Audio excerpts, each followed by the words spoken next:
السلام علیکم ورحمۃ اللہ وبرکاتہ. میں زبیر خان ہوں اور آپ میرا ویلاگ دیکھ رہے ہیں. ان کو بھی پوچھئے یہ آج کے پروگرام کا موضوع ہے. سردار اختر مینگل بلوچستان کے ایک پرانے سیاستدان ہیں. اس وقت بلوچستان نیشنل پارٹی مینگل کے صدر ہیں. اکثر زیر عتاب رہتے ہیں. ان کے کچھ عزیز بلوچستان لبریشن آرمی میں شامل ہیں. وہ ان کو غدار کہتے ہیں، جبکہ پاکستان کی فوج کے ذمہ دار بھی اختر مینگل صاحب کو ایک اچھا آدمی نہیں سمجھتے.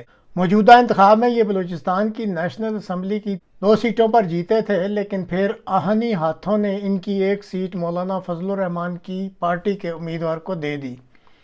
اس ویڈیو میں یہ کافی سخت باتیں کہہ رہے ہیں، لیکن دیکھنا یہ ہے کہ کہیں یہ کسی کے کہنے پر تو ایسا نہیں کہہ رہے. عمران خان کی حکومت جب ختم ہوئی اس وقت یہ فوج کے اور پی ڈی ایم کے مددگار تھے اور پھر پی ڈی ایم کی حکومت میں بھی شامل تھے. اور اب دیکھ لیں یہ فوج کے بارے میں کیا رائے دے رہے ہیں. پاکستان کا سب سے بڑا مسئلہ ہی منافقت کا ہے. فائدہ نظر آنے پر سب کچھ اچھا ہو جاتا ہے اور جب فائدہ نظر نہ آئے تو سب کچھ برا نظر آتا ہے. کل تک نواز شریف، مریم نواز اور خواجہ آصف تک فوج کو گالیاں دیتے تھے. اب سارا خاندان فوج کی آنکھ کا تارا بن گیا ہے.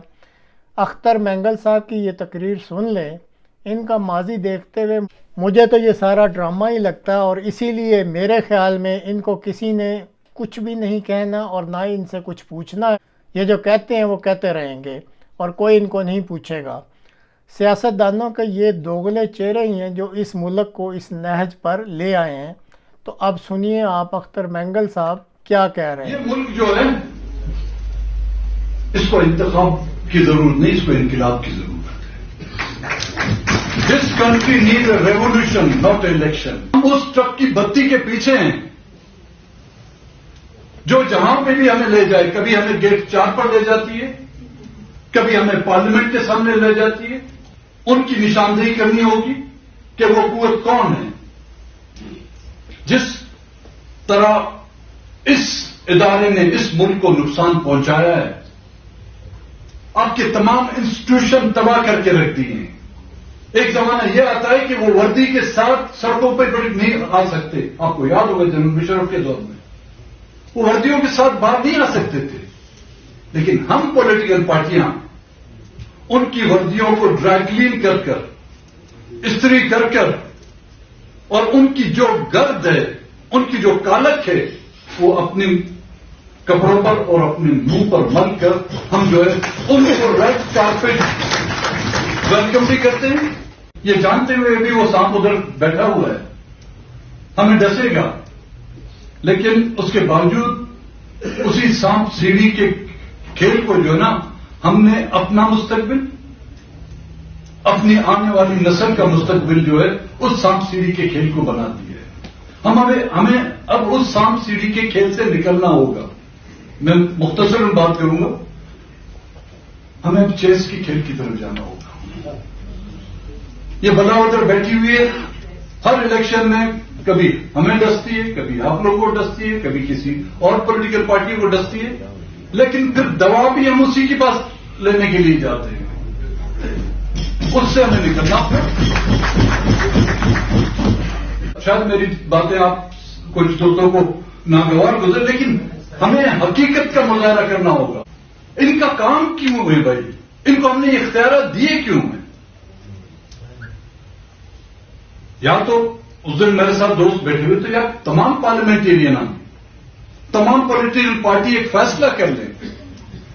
جو برما میں طرز حکومت ہے، 50% جو ہے ان کا حصہ ہے، وہ آئین میں لکھا ہوا ہے، وہ دے دیں ان کو.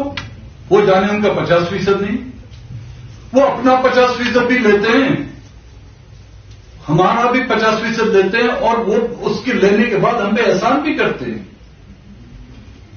ہمیں اعلاناً ان کی نشاندہی کرنی ہوگی کہ وہ قوت کون ہے. جس طرح اس ادارے نے اس ملک کو نقصان پہنچایا ہے، آپ کے تمام انسٹیٹیوشن تباہ کر کے رکھ دی ہیں. تعلیمی اداروں میں دیکھیں مول، اسٹوڈنٹس یونین، ان کی وجہ سے آج دن تک اسٹوڈنٹس یونینز پر پابندی ہے. عدلیہ میں ان کی مداخلت ہے. پارلیمنٹس وہ سمجھتے ہیں وہ ان کی گھر کی معذرت کے ساتھ خواتین وزارت بیٹھی ہوئی یا پارلیمنٹ جو ان کی گھر کی لوٹی بنی ہوئی. کیا ہم ان ممالک سے ہم کمتر ہیں؟ کیا ہم میں بھی ریولوشن یا انقلاب کا کوئی جذبہ اپنے آپ میں پیدا نہیں کر سکتے؟ اور ان کی اس جب تک حیثیت پر ہم نہیں لیں گے، لیکن جب ان کے خلاف ایک بغاوت تو نہیں کہوں گا، ایک سوچ جب پیدا ہوتی ہے. ایک زمانہ یہ آتا ہے کہ وہ وردی کے ساتھ سڑکوں پہ نہیں آ سکتے. آپ کو یاد ہوگا جنرل مشرف کے دور میں وہ وردیوں کے ساتھ باہر نہیں آ سکتے تھے، لیکن ہم پولیٹیکل پارٹیاں ان کی وردیوں کو ڈرائی کلین کر کر استری کر کر اور ان کی جو گرد ہے، ان کی جو کالک ہے، وہ اپنے کپڑوں پر اور اپنے منہ پر مل کر ہم جو ہے ان کو ریڈ کارپیٹ ویلکم بھی کرتے ہیں. ان کو تعمیر دینے میں بھی ہماری رائے شمار ہوتی ہے. معذرت ہمیں اس سے نکلنا ہوگا. ہمیں حقیقتاً اگر یہاں پہ پارلیمنٹ کی بالادستی چاہیے تو دو چیزیں نہیں ہو سکتی. پارلیمنٹ ہوگا، سپریمیسی پارلیمنٹ کی ہوگی، طاقت کا سر چشمہ عوام ہوگی، وہ نہیں ہوں گے. اور حقیقتاً آج دن تک یہ ہم کہیں کہ طاقت کا سر چشمہ عوام ہے، وہ چشمہ صرف میرے اور خان صاحب کی آنکھوں پر ہے، عوام کے ہاتھ میں نہیں ہے. معذرت کے ساتھ زیادہ وقت لیا میں نے بولا، لیکن ہمیں اس انقلاب کی طرف جانا ہوگا، پھر جا کے یہ ملک جو ہے اپنی ڈگر پر آئے گا.